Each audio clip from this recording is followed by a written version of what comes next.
কোনো রকম ঝামেলা ছাড়াই একদম অল্প সময়ে আজ আমি ছোট মাছ দিয়ে এমন একটা রেসিপি শেয়ার করব, যেটা একবার খেলে প্রতিদিনই খেতে ইচ্ছে করবে, এটা আমি গ্যারান্টি দিয়ে বলতে পারি। নমস্কার বন্ধুরা, শ্বশুর বৌমা রান্নাঘর অ্যান্ড ব্লগ চ্যানেলে সকলকে স্বাগত। তাহলে কি করে রেসিপিটি তৈরি করব সেটাই দেখে নেওয়া যাক। সবার প্রথমে এইখানে আমি মায়া মাছ নিয়েছি, এগুলোকে অনেকে আবার মোরলা মাছ বলে। এবার এই মাছগুলো বেছে নেব।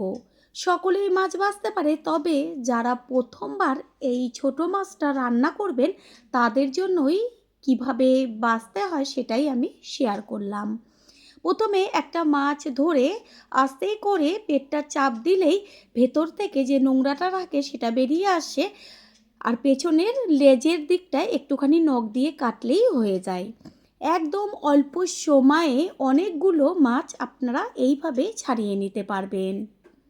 ছোট মাছ দেখলেই সকলেরই মনে হয় অনেকটা সময় লেগে যায়, একদমই না। ছোট মাছই বাছা সবথেকে সহজ। শুধুমাত্র হাত দিয়ে পেটের কাছটা চাপ দিলেই ভেতরের প্যাটাগুলো বেরিয়ে আসে, আর পেছনের লেজের দিকটায় একটুখানি নখ দিয়ে চিপ দিলে পরেই লেজটা কেটে যায়। এইভাবেই সব মাছগুলো বেছে নিয়ে ফিরে আসছি।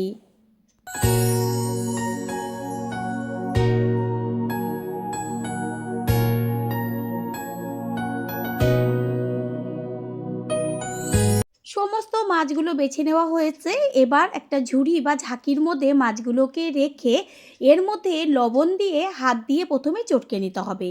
তারপর ভালো করে জল দিয়ে ধুতে হবে। এতে কি হবে, মাছগুলো একদম পরিষ্কার হয়ে যাবে।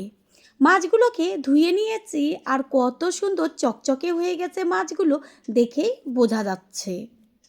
ঝাঁকির মধ্যে মাছগুলো রাখলে কি হয়, যে জলটা থাকে সেটা বেরিয়ে যায়, মাছের মধ্যে কোনো রকম জল থাকে না।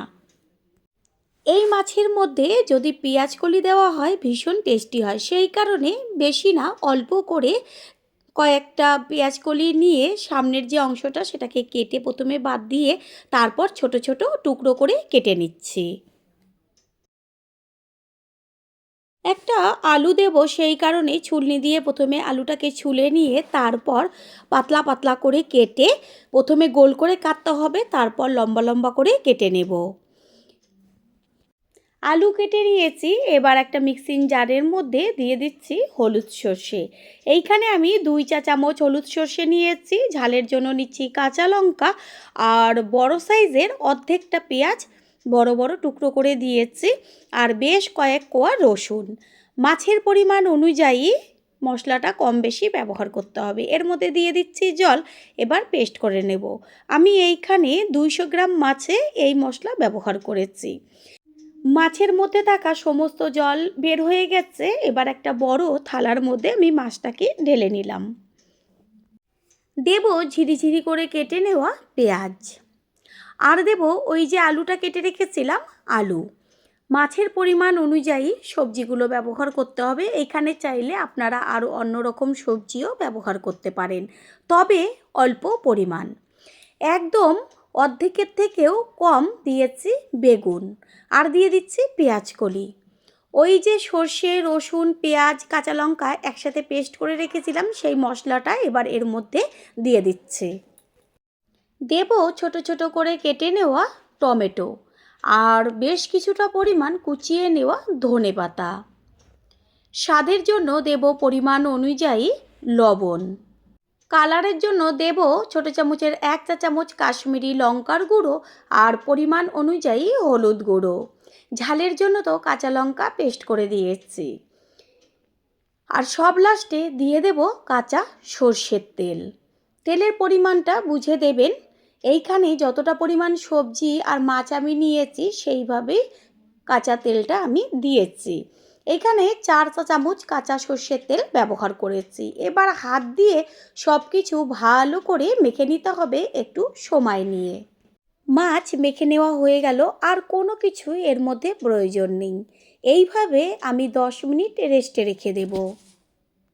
10 মিনিট বাদে ফিরে এসে গ্যাসের ওভেনে কড়াই বসিয়ে কড়াইটা গরম করে নিয়ে এর মধ্যে দিয়ে দিচ্ছি অল্প পরিমাণ সর্ষের তেল।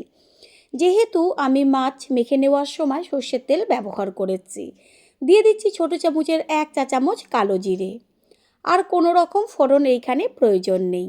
ফোড়নটাকে ভালোভাবে ভেজে নিয়ে যখন সুন্দর গন্ধ বেরোবে, তখন ওই যে মেখে রেখেছিলাম মাছটা, সেই মাছটা আস্তে করে তেলের মধ্যে দিয়ে দেব।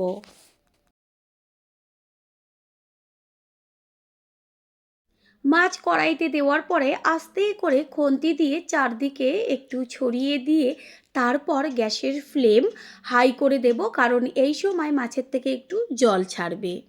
সেই কারণে হালকা করে 2 থেকে 3 মিনিট এইভাবে রান্না করে নেব গ্যাসের ফ্লেম হাই রেখে। পুরনো বন্ধুদের সবসময় আমাদের পাশে এইভাবে ভালোবেসে থাকার জন্য অনেক অনেক ভালোবাসা। 3-4 মিনিট এইভাবে একটু রান্না হওয়ার পরে এর মধ্যে ওই যে থালার মধ্যে যে মশলা মাখানোটা ছিল, সেটার মধ্যে সামান্য জল দিয়ে এবার মাছের মধ্যে দিয়ে দেব। বেশি জল একদমই প্রয়োজন নেই। গ্যাসের ফ্লেম প্রথমে একটু হাই করে দেব জলটা দেওয়ার পরে, তারপর জলটা ফুটলে পরে গ্যাসের ফ্লেম একদম লোতে রেখে ঢাকনা চাপা দিয়ে দিতে হবে। এই যে সামান্য একটু জল দেওয়া হলো, এতেই সুন্দরভাবে সমস্ত সবজি সিদ্ধ হয়ে যাবে আর মাছও খুব ভালো মতন হবে। গ্যাসের ফ্লেম হাই করে দিয়েছি, এই তো জল ভালোভাবে ফুটছে। এবার ঢাকনা চাপা দিয়ে গ্যাসের ফ্লেম লোতে রেখে এইভাবে রান্না করে নেব। কোনো রকম ঝামেলা নেই, না ভাজা না কোনো কিছু। ছোট মাছ তো অনেক রকমভাবেই তৈরি করে খেয়েছেন, একবারের জন্য হলেও এইভাবে তৈরি করে খেয়ে তারপরে সে কমেন্ট করে জানিয়ে যাবেন। কিছুক্ষণ বাদে কড়াইয়ে ঢাকনাটা সরিয়ে দিয়ে একটু খুন্তি দিয়ে হালকা করে ওপর নিচ করে নেড়েচেড়ে দিতে হবে, না হলে আবার মাছগুলো ভেঙে যাবে। আবারও ঢাকনা চাপা দিয়ে দেব।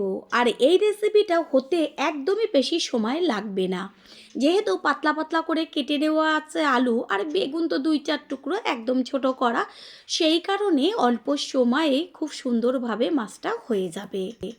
প্রথমবার যারা আমাদের চ্যানেল ভিজিট করছেন তাদের আন্তরিক শুভেচ্ছা ও অনেক ভালোবাসা।